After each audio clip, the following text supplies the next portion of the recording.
माँ जी, खाना तैयार हो गया है, चलकर आप दोनों भी खाना खा लीजिए। आज मैंने खाने में आपके मनपसंद छोले भटूरे बनाए हैं माँ जी, चलकर खाना खा लीजिए। अरे नहीं, मुझे खुश करने को तू मुझे खुश नहीं कर पाएगी। खुश करना होता ना तो मेरे बेटे को कम से कम एक बाइक तो मिली ही होती दहेज में। तो मुझे और मेरे बेटे को कुछ नहीं दिया तेरे घर वालों ने, ऐसे ही हाथ झुलाती हुई मेरे घर में चली आई। मेरी बड़ी बहू को देख कितना सारा दान दहेज लेकर आई है ये, और एक अपने आप को देख। मेरे तो नसीब ही फूटे थे, पता नहीं कहां से तू बैठी थी मेरे बेटे के लिए, चली आई इस घर में हाथ झुलाती हुई। यहाँ के सारे सुख उठा, सारे सुख का लाभ उठा बस, और करना ही क्या है तुझे। मेरे बेटे की तो तूने जिंदगी ही बर्बाद कर दी। हाँ माँ जी, अब देखिए ना, ये सब बातें क्या कोई कहने वाली होती है। बेटी की शादी में माँ बाप को तो खुद ही खूब सारा दान दहेज देना चाहिए। इसके घर वालों ने तो कुछ दिया ही नहीं, ऐसे ही अपनी लड़की पकड़ा दी हमें। हमारे घर आ गई, ना ही कुछ दान दहेज रुपए पैसे लेकर आई, ऊपर से किसी काम की भी नहीं है। भाभी आप ऐसा क्यों कह रही है? घर के सारे काम तो करती हूँ मैं, कहाँ कौन सा काम नहीं किया मैंने, हर काम तो करती हूँ।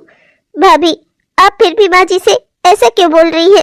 और माँ जी, मेरे पिताजी ने तो पहले ही कहा था कि हमारे पास देने के लिए ज्यादा दान दहेज नहीं है, वो ज्यादा कुछ खर्चा नहीं कर पाएंगे, ये तो उन्होंने पहले ही बता दिया था माँ जी। हाँ हाँ, तेरे घर वालों की कोई गलती नहीं है। अरे बेसिक चीजें होती है कुछ शादी में देने वाली, जो हर बेटी के माँ बाप अपनी बेटी को देते हैं। तेरे बाप ने तो वो भी नहीं दिया। अरे कम से कम एक बाइक तो देनी चाहिए थी ना मेरे बेटे को। 4 चक्का की औकात नहीं थी तुम लोगों की, तो कम से कम 2 पहिया ही दे देते। क्या मेरे बेटे की इतनी भी कोई औकात नहीं थी तुम्हारे घर वालों की नजर में? चली है बड़ी बोलने। अरे आजकल तो सड़े सड़े से लड़कों की जिनकी कोई औकात नहीं होती, उनको भी एक बाइक मिल जाती है। और मेरा बेटा तो इतनी बढ़िया कंपनी में इतनी बढ़िया जॉब पे लगा था, तब पर भी तेरे घर वालों ने एक साइकिल तक नहीं दी, बाइक तो छोड़ ही दो।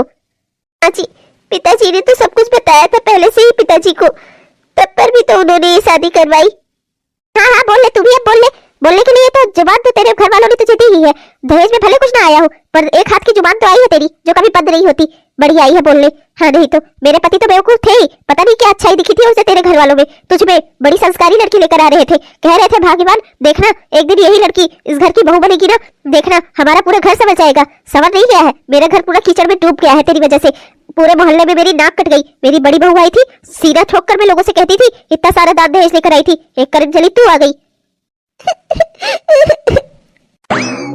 देख रही है बहू, कितनी नाकारा और दुष्ट लड़की है ये। मेरे बेटे के तो वाकई में भाग्य फूट गए। मेरा बड़ा बेटा कितना किस्मत वाला था, उसे तुझ जैसी अच्छी बीवी मिली। और मेरा छोटा बेटा, काश उसकी भी सरकारी नौकरी रही होती तो उसे भी कोई ऐसी ढंग की अच्छी लड़की मिलती। आजकल तो मैं देख रही हूँ प्राइवेट नौकरी वालों को भी इतनी सारे दान दहेज मिल रहे हैं, मेरा बेटा ही सस्ते में चला गया।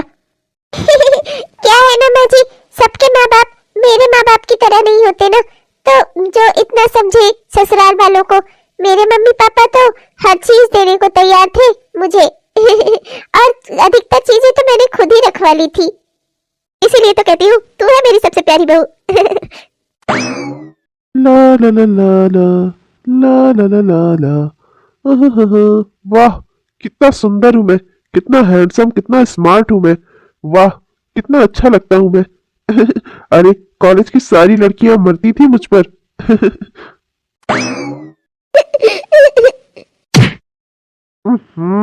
क्या है? हाँ देख कर नहीं चल सकती? आंखें हैं या बटन लगा रखी है? देख कर नहीं चल सकती? ऐसे ही दौड़ती हुई चली आ रही हो। जा रहा था ऑफिस, पूरा मूड खराब कर दिया, आखिर लड़ गई मुझसे। आप पूछेंगे नहीं कि मुझे हुआ क्या है, क्यों रो रही हूँ मैं? नहीं, मेरा दिमाग नहीं खराब हुआ है। मैं क्यों पूछूं तुमसे क्यों रो रही हो तुम? क्या फायदा होगा? क्या फायदा? कुछ है फायदा? क्यों पूछूं मैं आपकी पत्नी हूँ, आपकी भी तो कोई जिम्मेदारी बनती है, मेरे सुख की मेरे दुख की। आपको, आपके घर वालों को, किसी को मेरी जरा सी भी कोई परवाह नहीं है। आखिर आपसे ही शादी करके तो मैं इस घर में आई हूँ, फिर आप मेरे बारे में कुछ क्यों नहीं जानते? क्यों आप मेरे सुख दुख की कोई परवाह नहीं करते? हाँ, उतना तुम्हें पता है, क्या लेकर ही आई हो? एक तो तुम्हारे घर वालों ने सस्ते में ठग लिया मेरे पिताजी को। मेरे पिताजी बेचारे सीधे साधे, उन्होंने तुम्हारी शादी मुझसे करवा दी। आज देखो आजकल के जमाने में मुझसे जो नीचे की तबके की नौकरी कर रहे हैं, उन्हें भी अच्छा खासा दहेज मिल रहा है, और खुद को देखो क्या हो तुम? क्या लेकर आई हो मेरे लिए? कुछ नहीं, ऐसे हाथ झुलाती हुई चली आई। यही एक डबल बेड तुम्हारे बाप ने दिया है, इसी पर पड़ी रहो, सो बस। यही एक काम है तुम्हें, सो और रो, बस यही आता है तुम्हें। आप और आपके घर वाले हर बात पर मुझे दान दहेज का ताना क्यों देते हैं?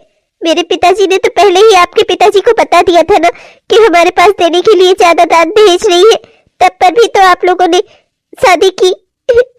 मेरे पिताजी की क्या गलती है?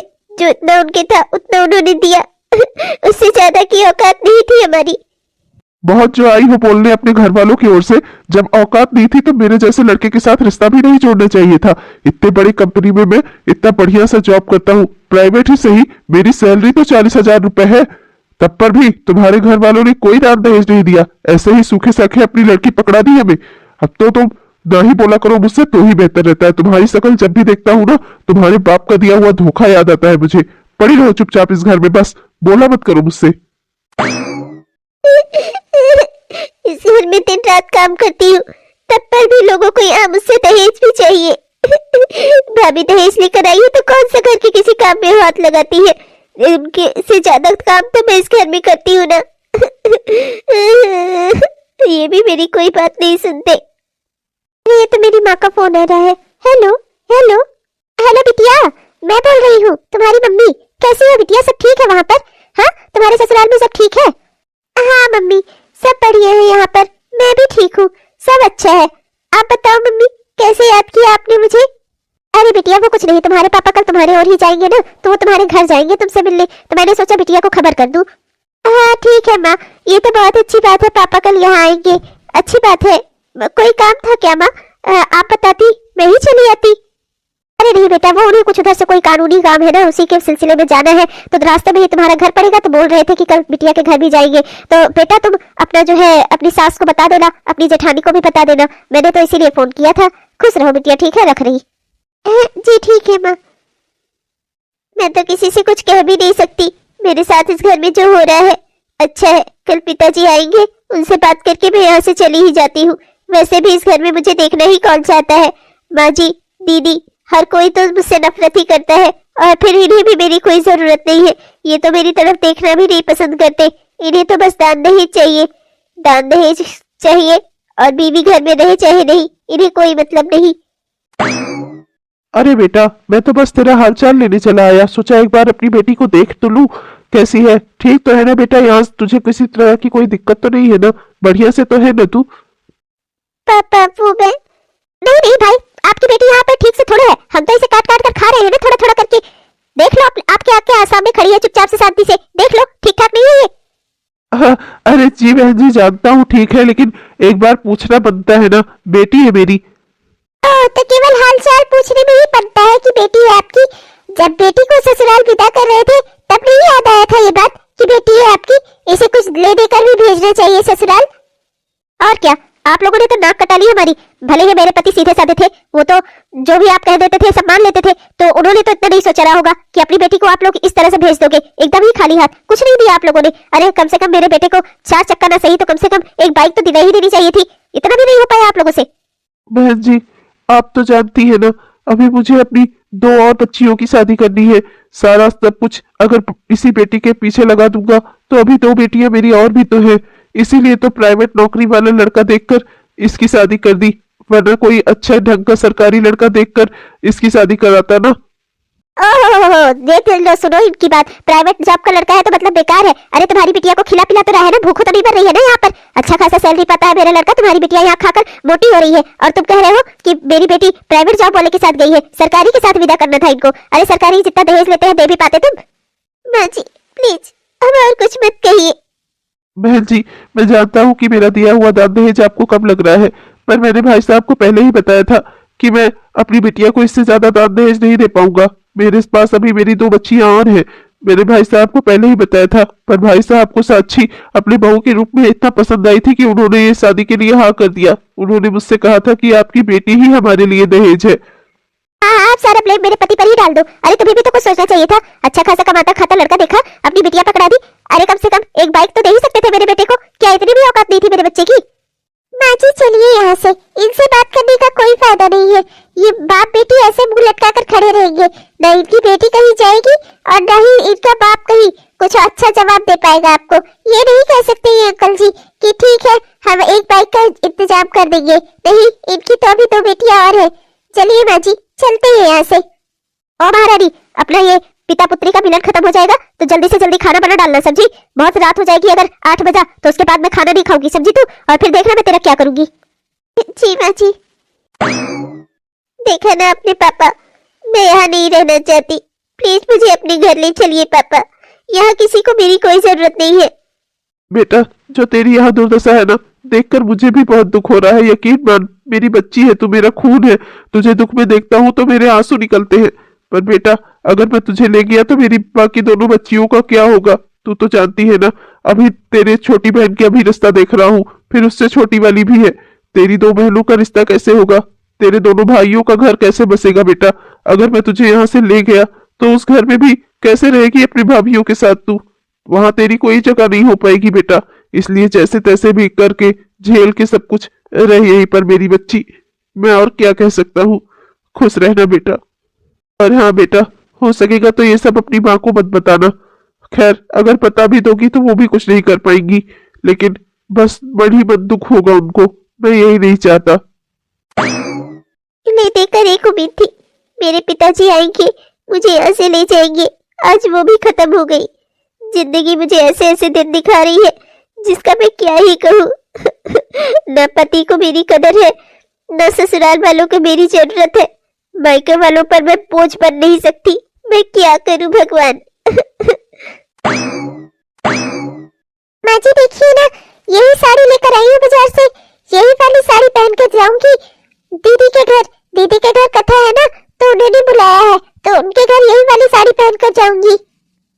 हाँ हाँ बहू बहुत सुंदर है, और जो साड़ी तो मेरे लिए लाई है ना वो भी बहुत सुंदर है। बहू तेरी चॉइस ना एकदम कमाल होती है, कोई उसे मना नहीं कर सकता। तेरी चॉइस बिल्कुल A1 होती है, A1। मैं तो खुश हो जाती हूँ, मुझे तो आधा से ज्यादा काम मेरा सब तू ही करती है। क्या पहनकर जाना है माँ जी को? अब मेरी बेटी के घर में कथा है तो मुझे तो अच्छा सा पहनकर जाना ही पड़ेगा। खूब सारा सामान वामान भी हम लोग ले आए हैं, आराम से चलेंगे, खूब एंजॉय करेंगे कथा में अपनी बेटिया के घर। अंजलि दीदी के घर में कथा है, पर मुझे तो किसी ने बताया ही नहीं। तो अब इनकी बात सुनो। अरे तुम्हें कौन बताएगा, और बताने से फायदा भी क्या है? क्या ही लेकर पहुंच जाओगी तुम वहाँ अपनी यही शकल। जब विदा होकर इस घर में आ रही थी तब तो कुछ लेकर आ नहीं पाई, अपनी ननद के घर क्या लेकर चली जाओगी? यही अपनी सुखी सखी शकल पहनने के लिए तुम्हारे पास तो ढंग से 2 जोड़ी कपड़े भी नहीं होंगे। साड़ी तो तुम हमेशा एक ही साड़ी में दिखती हो, तुम्हें क्या ही कहे। तुम्हें लेकर कौन जाएगा? अपनी बेइज्जती थोड़ी करानी है, इसीलिए ननद रानी ने तुम्हें बुलाया ही नहीं। बहुत सही कह रही है, अंजलि के घर में इतने बड़ा फंक्शन है, इतने दूर दूर से लोग आएंगे, तो वहाँ तुझे अपनी भाभी बताकर अपनी बेइज्जती करवाएगी वो? हाँ तो जानकर ही क्या करेगी कि किसके घर में क्या है? वैसे भी तेरा हक फर्जी क्या है, क्या लेकर ही चली जाएगी तू? माँ जी फैमिली में इतना बड़ा फंक्शन हो रहा है, पर मुझे किसी ने नहीं बताया। क्या गरीब होना इतना बड़ा गुनाह है? हाँ हाँ गुनाह है गरीब होना। क्यों है गरीब तू? और गरीब थी तो हमारे खानदान में क्या करने चली आई? वैसे भी तुम्हारे पति भी तो ज्यादा कुछ कमाते नहीं है, 40,000 रुपए महीने की नौकरी उनकी, उसमें से भी आधा से ज्यादा वो खुद पर ही उड़ा देता है। तुम्हें तो कुछ देता भी नहीं है, जो तुम लेकर दीदी के घर कथे में पहुंच जाओगी। तो तुम्हें क्या करना है? तुम अपना घर पर रहो, घर संभालो, हम मैं और माँ जी जाएंगे, है ना माँ जी? हाँ हाँ बहू बिल्कुल सही कहा तूने। देखो माँ जी के पति मतलब हमारे ससुर जी शहर में उतनी बड़ी दुकान चलाते हैं, उससे जो पैसे आते हैं वो माँ जी के होते हैं। माँ जी अपना जो मन करे, जैसे मन करे, जहाँ मन करे खर्चा कर सकती है। मेरे पति बड़े शहर में सरकारी नौकरी करते हैं, वो जो पैसे भेजते हैं उससे मैं अपना खर्चा चलाती हूँ, मेरा जो मन करे मैं खरीद सकती हूँ। और तुम्हारे पति प्राइवेट जॉब करते हैं, तब पर भी उन्हें तुमसे कोई लेना देना ही नहीं है। एक तो कम कमाते ही है, ऊपर से तुम्हें कुछ देते भी नहीं है, तो जाहिर सी बात है तुम इसी तरह रहोगी ना गरीब। तो जब तुम इस तरह हो तो तुम्हें कोई अपने साथ क्यों ले जाए? हम पागल है क्या? हमें अपनी बेइज्जती करवानी है? और नहीं तो क्या, मेरी अंजलि अपनी बेइज्जती करवा लो तुम्हें उस घर में ले जाकर। चुपचाप से अपना इसी घर में पड़ी रहो समझी, और चुपचाप से घर संभालो, बहुत ज्यादा कूदने की जरूरत नहीं है इधर उधर। घर का काम करो, जो सोचकर तुम्हारे बाप ने तुम्हारी यहाँ शादी करवाई थी कि घर का काम करेगी मेरी बेटी, सुकून से ससुराल में रहेगी, समझी? माँ जी ये वाली साड़ी मैं पहन कर चलूंगी, एक साड़ी सोच रही हूँ अंजलि दीदी के लिए ले लूं। चलिए ना माँ जी आज फिर बाजार चलते हैं। हाँ हाँ बहू चल। मतलब कि मेरे नसीब में सिर्फ रोना ही लिखा है। वाह भगवान, मैंने ऐसे कौन से पाप किए थे जो इतनी बड़ी रिश्तेदारी होने के बावजूद मुझे कोई बुलाता भी नहीं, मैं कहीं आ जा भी नहीं सकती, घर के लोग भी मेरी कदर नहीं करते। मैं क्यों हूँ इस दुनिया में? आपकी मैंने इतनी पूजा पाठ की थी भगवान, उसके बदले में ऐसा ससुराल, ऐसा घर बार दिया आपने मुझे। न ससुराल में रह सकती हूँ, अपना मायके भी जा सकती हूँ। मैं क्या करूँ भगवान। माँ जी, वो बिमला है ना, बिमला, आज उसके घर में किटी पार्टी है, उसने मुझे बुलाया है, तो मैं सोच रही हूँ चली जाती हूँ। माँ जी, कोई अच्छी सी साड़ी मेरे लिए सेलेक्ट करवा दीजिए जो खूब महंगी सी हो। तब की बार ना मैं 5,000 की साड़ी पहनकर गई थी, वहाँ पर वो जो रेखा है ना, रेखा, वो 8,000 की साड़ी पहनकर आई थी। तो इस बार तो मैंने सीधे 10,000 वाली ही खरीद ली है। अब आप देखकर बताओ, 10,000 की 4 साड़ियाँ हैं, कौन सी वाली पहनकर जाऊँ? अरे बहू, तुझ पर तो सब जचती है बेटा, इतने बड़े घर की लड़की है तू, इतना सारा रुपया पैसा धान दहेज सब लेकर आई है, तुझ तो चाहे जो पहने सब में अच्छी लगेगी। तू कोई भिखारन थोड़े है, भिखारियों को तो बस सुनना आता है कि कितने हजार की साड़ियाँ होती है, इन्हें तो ये भी नहीं पता होगा। माँ जी, मैं तो कुछ बोल भी नहीं रही, आप मुझे क्यों सुना रही है? सुनने लायक है तो सुनेगी नहीं, और फिर यहाँ खड़ी होकर कर क्या रही है? जा जाकर अपने काम कर, ना सुन। बहू, मैं तो कह रही हूँ कि उस बिमला के घर जाने की क्या जरूरत है, अपनी सहेलियों को फोन करके यही बुला ले। हमारे पास एक फ्री की मेड जो है, दिन रात ठूस ठूस कर थाली थाली भर खाना खाती है, तो क्या काम करने के लिए नहीं है? पिछले महीने ही तो अपने घर में किटी पार्टी हुई थी, कितना अच्छा सा खाना बनाया था इसने। आज भी इसे बोल दे, यही बना के तैयार कर देगी, उसमें तेरी नाक भी ऊंची होगी, हर कोई कहेगा कि किटी पार्टी दे, कोई दे तो मेरी घर की बड़ी बहू जैसी। हाँ माँ जी, बिल्कुल सही कह रही है आप। वो बिमला है ना, बिमला, वो जल जाएगी मेरी किटी पार्टी से। मैं आज ही अपने घर में भी पार्टी दे देती हूँ। सही कह रही है आप। सुन, एक काम कर, बढ़िया बढ़िया से 3-4 टाइप के स्नैक्स बना, फ्रेंच फ्राई बना, मोमोज बना, और पिज्जा बर्गर ये सब कुछ बना, समझी? और कोल्ड ड्रिंक लेकर बाजार से आ, लगभग 2-2 लीटर वाली 6 बोतल तो ले ही आना। हाँ, मेरी सहेलियां पिएगी। और बढ़िया सा कुछ अच्छा सा पकौड़ा उकौड़ा बना लेना, आलू के पकौड़े, प्याज के पकौड़े। सुन रही है ना मेरी बात, या कान में रुई डाल रखी है तूने? दीदी, अभी सुबह ही तो मैंने सारा घर का काम किया है, इतना ढेर सारा खाना भी बनाया है। आज आप लोगों ने कितने सारे अपने अपने मन के खाने बनवाए हैं। दीदी, कम से कम आज रहने दीजिए, आज तो बिमला जी के घर में पार्टी है ही ना, आज आप चली जाइए, कभी किसी और दिन अपने घर में पार्टी दे दीजिएगा, वैसे भी ऐसे अच्छा नहीं लगता। ओहो, तो हमें सिखाएगी काम चोर कहीं की, काम चोरी के बहाने आने लगे बाजी से। अब ये हमारे कामों को इनकार करेगी महारानी। ए सुन, अगर तूने हमारे कहने पर ना चली ना, अगर हमारे कहने पर हमारे घर का काम न किया ना, लात मारकर तुझे तेरे मायके छुड़वा दूंगी, समझी? क्या है तू अभी जानती नहीं मुझे? इतने बड़े घर की बेटी हूँ मैं, यहाँ भी इस घर की बड़ी बहू हूँ, समझी? अगर मेरे कहे अनुसार नहीं चली ना, तो अपने मायके भी नजर आएगी कल सुबह, समझ लेना। हाँ, अच्छे से समझ ले, तेरा बुढ़ा बाप वो तो तुझे ले जाना भी नहीं चाहता, तो तुझे तेरे मायके फेंकवाऊंगी, तू कहाँ जाओगे तुम लोग? सोच लेना, तेरा बाप कहीं मुंह दिखाने लायक नहीं रहेगा। सोच रही है ना? तेरी तो बहनें और भी है, तेरा बाप यही बोल रहा था ना, मैंने सब सुना है अपने कानों से। तो अगर तुझे तेरे मायके भी फेंकवा दूंगी ना, वहाँ भी नहीं रह पाएगी तू, इसलिए हम जैसा कहते हैं ना, चुपचाप वैसा करती जा, वरना हमसे बुरा कोई नहीं होगा। और अच्छे से सुन ले, अभी तो हमने तुझ पर हाथ उठाना नहीं शुरू किया है, जिस दिन हमने वो भी शुरू कर दिया ना, तू कुछ कर नहीं पाएगी, समझी? इसलिए हम जो कहे वो चुपचाप से मान लिया कर, चल। जी दीदी, जी माँ जी, मैं बना दूंगी। दीदी, आप बुला लीजिए जिसको भी बुलाना हो, मैं सबके लिए बना दूंगी। देख रही है माँ जी, दिन ब दिन इसकी रंगत बढ़ती ही जा रही है, इसका ना कुछ करना पड़ेगा। घर में तुम मेरा दिमाग खराब मत करो कम से कम।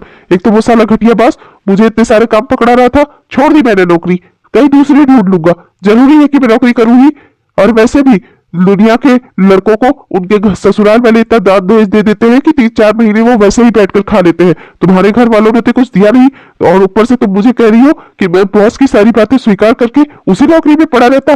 छोड़ दी मैंने, बड़ा आया था मुझे बोलने, दूसरी जगह ढूंढ लूंगा मैं जब मेरा करने का मन करेगा। तो अब तो मैं कुछ महीने तक घर में बैठकर आराम करूंगा, वैसे भी मेरे पास अभी कुछ सेविंग्स पड़ी है मेरी, मैं आराम करूंगा, फिर जब मेरा मन करेगा तब नौकरी करूंगा। तुम्हारा मैं गुलाम नहीं हूँ, समझी? ये क्या किया आपने? नौकरी अगर कम पैसे की भी हो ना, तब पर भी नौकरी नौकरी होती है, और हर इंसान अपने से बड़े की डांट कभी ना कभी सुनता ही है। बॉस का तो काम ही होता है अपने एम्प्लॉइज को डांटना। मैं तो बस आपसे ये कह रही हूँ कि बुरे वक्त में एक नौकरी ही अपना सहारा देती है, आपको जॉब नहीं छोड़नी चाहिए थी। तुम चुप रहो, तुमसे सलाह मांगी मैंने, चुपचाप से इस घर में रोटी पानी मिल रहा है ना, खाती रहो और चुपचाप सोती रहो। ये जो बेड अपने दहेज में लेकर आई हो उस पे बस, और कुछ बोलने की और कहने की जरूरत नहीं है। मेरे घर की मालकिन नहीं हो तुम। मेरा मन किया मैंने छोड़ दी नौकरी, और मेरा जब मन करेगा मैं जहां मन करेगा कर लूंगा, समझी? तुम्हें इससे कोई लेना देना नहीं होना चाहिए। इससे कहूँ मैं अपना दुख, कौन है ही सुनने वाला? सब तो यहाँ अपने मन के हैं, जिसका जो दिल में आता है वो करता है। मैं हूँ ही कौन किसी को कोई सलाह देने वाली। बड़ी आई थी, इसके कहने से नौकरी करूंगा मैं। हाँ, अब तो मैं लगभग 1 महीने तक तो आराम करूंगा ही। आराम से 1 महीने तक मेरी सेविंग्स चली जाएगी, 1 महीना आराम करूंगा, फिर धीरे धीरे करके जॉब ढूंढना शुरू करूंगा। वैसे भी दिक्कत क्या है, बड़े भैया तो बढ़िया कमाते ही है, घर तो चल ही रहा है जैसे तैसे। माँ मुझे इतना प्यार करती है कि रोटी पानी की कभी कोई दिक्कत नहीं होगी मुझे। इसके बारे में क्यों सोचूं मैं, ये भी इस घर में इतना काम करती है तो वो लोग इसे भी नहीं निकालेंगे। काम करके ये रह लेगी, माँ के लाड प्यार से मैं रह लूंगा। फिर धीरे धीरे देखता हूँ कहाँ कौन सी जॉब करनी है। माँ जी जल्दी बाहर आइए। माँ जी गजब हो गया माँ जी, बहुत बड़ी मुसीबत आ गई हम पर। माँ जी बाहर आइए, जल्दी जल्दी आइए माँ जी, मुझे आपसे बहुत जरूरी बात करनी है माँ जी। अरे क्या हुआ बहू, क्या बात हो गई बेटा? क्या हो गया, इतना चिल्ला के रही है तू? क्या गजब हो गया, क्या बात हो गई? मैं मुझे बता। माँ जी हमारे घर के ऊपर इकट्ठा मुसीबतें आ गई माँ जी। अब हम क्या करेंगे माँ जी, हम क्या करेंगे? शहर से इनका फोन आया था, बाबूजी की दुकान में आग लग गई है माँ जी। सब कुछ, सारा सामान, सब रुपए पैसा सब कुछ जलकर खाक हो गया माँ जी। बाबूजी की तबीयत भी बहुत खराब है, ये उनको लेकर हॉस्पिटल गए थे माँ जी। क्या क्या बहू, तेरे बाबूजी की तबीयत खराब हो गई है? हे भगवान, मेरे पति की लंबी उम्र करना। हे भगवान, दुकान में आग लग गई, कैसे हो गया ये सब कुछ बहू? ये सब तो जो की है बात तो ही है माँ जी, एक और बात सुनिए। माँ जी, रिश्वत लेने के जुर्म में आपके बड़े बेटे यानी मेरे पति के ऊपर इल्जाम लगा है माँ जी। उनके ऊपर इंक्वायरी बैठी है और अब लगभग जब तक ये सब कुछ मामला रफा दफा नहीं हो जाता ना, उनको तनख्वाह भी नहीं मिलेगी माँ जी। हमारा क्या होगा माँ जी? उन्हें तात्कालिक रूप से सस्पेंड कर दिया गया है माँ जी। अब जब तक वो निर्दोष साबित नहीं होते, उनका सारा बैंक अकाउंट सब कुछ सील कर दिया गया है माँ जी। क्या बहू, अब तो हमारे ऊपर इकट्ठा मुसीबतें आ गई है भगवान, हमारे घर का क्या होगा अब? अरे माँ, अरे भाभी, क्या हुआ, क्या बात हो गई? आप लोग इस तरह से चिल्ला रहे हैं, क्या बात हो गई माँ, क्या बात है भाभी? अरे बेटा राजवीर, आज तो ऑफिस नहीं गया, घर पे क्या कर रहा है तू? अरे माँ, वो आप तो आज मार्क कर रही हो, मैं तो कल से ही घर पर हूँ। वो क्या है ना, मैंने नौकरी छोड़ दी है। वो बॉस मुझ पर ज्यादा चिल्ला रहा था ना, आप तो जानती हो इतना गुस्सा मैं किसी का बर्दाश्त नहीं करता। नौकरी छोड़ दी मैंने, अब 1 महीने तक घर में आराम करूंगा, उसके बाद देखता हूँ क्या कर सकता हूँ, कौन सी नौकरी ढूंढूंगा दूसरी। सत्यानाश, एक ही तो लेने का सहारा था इस घर को चलाने का, वो भी आपने खत्म कर दिया देवर जी। अरे कम से कम अभी तो आपको नौकरी करते रहना चाहिए था ना। अब क्या होगा हमारे घर का? आपको पता है बाबूजी की दुकान में आग लग गई है, बाबूजी हॉस्पिटल में एडमिट है, मेरे पति उनको हॉस्पिटल लेकर गए हैं और आप जानते हैं मेरे पति के ऊपर इंक्वायरी बैठी है। किसी किस्म का जुर्म उनके ऊपर साबित हो जब तक नहीं हो जाता, जब तक वो निर्दोष साबित नहीं हो जाते, तब तक उनका सारा बैंक अकाउंट सब कुछ सील कर दिया गया है। देवर जी, आपने क्या किया? अब हमारे घर का खर्चा कैसे चलेगा? क्या होगा हमारे घर का? क्या क्या बात कर रही है भाभी? मैंने तो यही सोचा था कि कभी भैया कभी पापा, ऐसा दिन तो हमारे ऊपर कभी नहीं आएगा कि मुझे इस तरह से नौकरी करनी पड़े अपना घर चलाने के लिए। ये क्या हो गया, अब क्या होगा? हेलो दोस्तों, ये हमारी इस कहानी का पहला भाग था। हमारी इस कहानी का अगला भाग आपको कल देखने को मिलेगा हमारे इसी चैनल पर। तब तक के लिए चलती हूँ दोस्तों, मिलूंगी आपसे कल के वीडियो में। तब तक के लिए